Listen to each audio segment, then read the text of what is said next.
ধরে নিলাম একটা সময় গিয়ে মুসলিম ভারতবর্ষ থেকে শেষ হয়ে গেল, তারপরে কি তাদের অপরাধের যে মানে প্রবণতাটা কমে যাবে?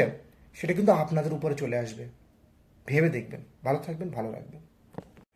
বনগাঁর আকাইপুরে একটি জায়গায় চন্দন মালাকা এবং প্রজ্ঞাজিৎ মণ্ডল নামক দুই ব্যক্তি পাকিস্তানের পতাকা লাগাতে গিয়ে পুলিশের হাতে ধরা খেল এবং পুলিশের জিজ্ঞাসাবাদে তারা স্বীকার করলো যে তারা পাকিস্তানের পতাকাটা লাগিয়ে সেখানে পাকিস্তান জিন্দাবাদ আর হিন্দুস্তান মুর্দাবাদ লিখে সাম্প্রদায়িক অশান্তি সৃষ্টি করার চেষ্টা করছিল। আর এরই মধ্যে কি সাহস দেখুন, পাকিস্তানের পতাকা লাগিয়েছিল এই দুজন। পাকিস্তানের পতাকা লাগানোর অভিযোগে বনগাঁয় এই দুজন গ্রেফতার। পাকিস্তানের পতাকা লাগিয়ে গ্রেফতার দুই। বনগাঁর গোপালনগরে পুলিশের জালে দুই। ধৃত দুজন বনগাঁর আকাইপুরের বাসিন্দা। এই পাকিস্তানের পতাকা লাগানো হয়েছিল এবং তেমনই সূত্র মারফত খবর পায় পুলিশ। পরবর্তীতে যে দুই ব্যক্তি এই কাজ করেছিল তাদেরকে গ্রেপ্তার করে গোপালনগর থানার পুলিশ।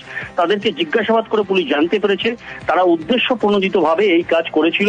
এবং বনগাঁ পুলিশ জেলার যিনি এসপি আছেন দীনেশ কুমার আজ সাংবাদিক সম্মেলন করে রীতিমতন জানিয়েছেন যে এই দুই ব্যক্তি সেখানে তাদের উদ্দেশ্য ছিল এবং তারা ওখানে লিখবার চেষ্টা করেছিল ভারতের সম্পর্কে হিন্দুস্তান মুর্দাবাদ এবং পাকিস্তান জিন্দাবাদ, তেমনই লেখার উদ্দেশ্য ছিল তাদের। তারা কিন্তু পুলিশকে জানিয়েছে তেমনই। এবং এই ভিত্তিতেই এই দুই ব্যক্তিকে গ্রেফতার করে গোপালনগর থানার পুলিশ। এবং পরিচয় কি জানা যাচ্ছে এখনো পর্যন্ত বনগাঁ পুলিশ জেলার এদের সঙ্গে কোন রকম ভাবে জঙ্গি সংযোগ আছে কিনা? দেখো, আমরা তোমাকে জানিয়ে রাখি যে বনগাঁ পুলিশ জেলার এসপি ইতিমধ্যেই জানিয়েছেন যে এরা সনাতনী ঐক্য মঞ্চের সদস্য এবং এরা উদ্দেশ্য প্রণোদিত ভাবে যাতে সাম্প্রদায়িক সম্প্রীতি রক্ষা না হয় বা সাম্প্রদায়িক সম্প্রীতি অস্থিরতা তৈরি করা যায় সেই চেষ্টা করেছিল বলে কিন্তু পুলিশ সূত্রে এখনো পর্যন্ত জানানো হয়েছে। এই দুই ব্যক্তিকে আবারও পুলিশ কাস্টডিতে নিয়ে জিজ্ঞাসাবাদ করা হবে। এই ঘটনার সঙ্গে আরো কেউ যুক্ত থাকলে তাদেরকেও গ্রেফতার করা হবে বলে জানিয়েছে বনগাঁ পুলিশ জেলার এসপি। তারা সনাতনী ঐক্য মঞ্চের সদস্য।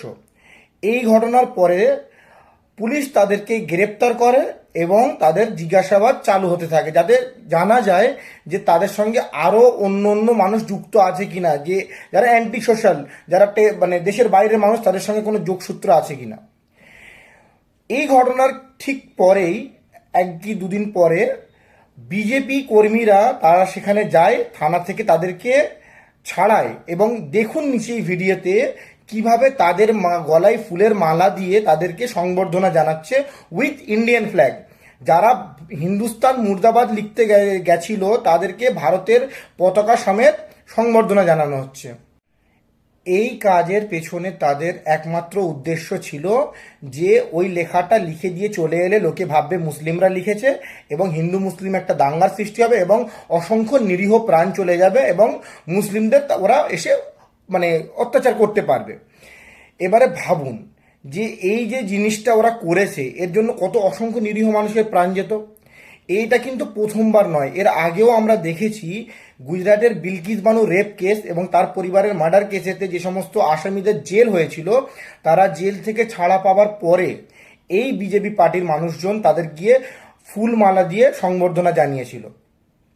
একবার ভেবে দেখুন, একটা মার্ডারার, একটা রেপিস্টকে যখন আপনারা ফুল মালা দিয়ে সংবর্ধনা জানাচ্ছেন, সে আপনার ধর্মের অ্যাঙ্গেলে করছেন বুঝতে পারলাম, আপনাদের ধর্মের অ্যাঙ্গেলে একটা আলাদা ফিলিংস কাজ করছে, কিন্তু যখনই আপনি একটা অপরাধীকে এইভাবে মানে উৎসাহ দেবেন তারপরে আপনারা আবার মোমবাতি হাতে আরজি করের বিচার চাইতে বেরোবেন, সম্ভব সেটা? কেউ বলেছি যে আগুন যে লাগায় তারও হাত পড়ে, এটা একদম হক কথা। তো আপনারা দেখে নেবেন যে এই যে অপরাধীগুলোকে আপনারা নাই দিচ্ছেন, মনে করছেন অন্য ধর্মে গিয়ে তারা টর্চারটা করবে। দেখুন, অপরাধী হয়, সে শুধু অপরাধ করার জায়গা খোঁজে। আজকে তাকে সংবর্ধনা জানালে সে বলবে হ্যাঁ হ্যাঁ আমি তো ধর্মের জন্যই করেছি, কিন্তু অ্যাকচুয়ালি সেটা তার নেচার, তার অপরাধ করাটা নেচার। সিমিলারলি যদি এইরকম কোনো ম্যাটারে কোনো মুসলিম সংগঠন কাউকে যদি সংবর্ধনা জানায় বা সাপোর্ট করে, সেটাকেও যে কত কড়া ভাষায় নিন্দা করা উচিত সেটা আমি মানে ভাষায় আপনাদের বোঝাতে পারবো না।